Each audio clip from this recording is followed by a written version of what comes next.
bannaffe abandaba sanyuse kubanga mundaba ate n'abatalaba okubanga bampuliriza.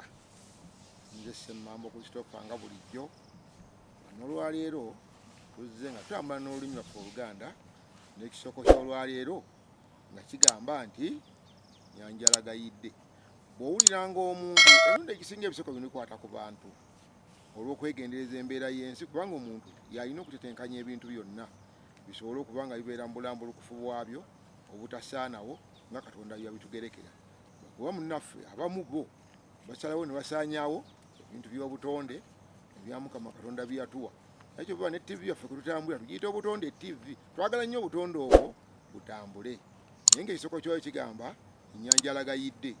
Nyajala Gayide bw'owulira nga bakyogera omanya boogera ku muntu omunafu.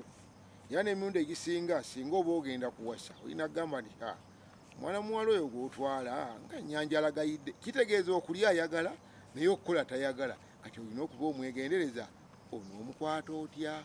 Bo nno bannaffe bamagulu meeru bakiyita kumuhandolinga.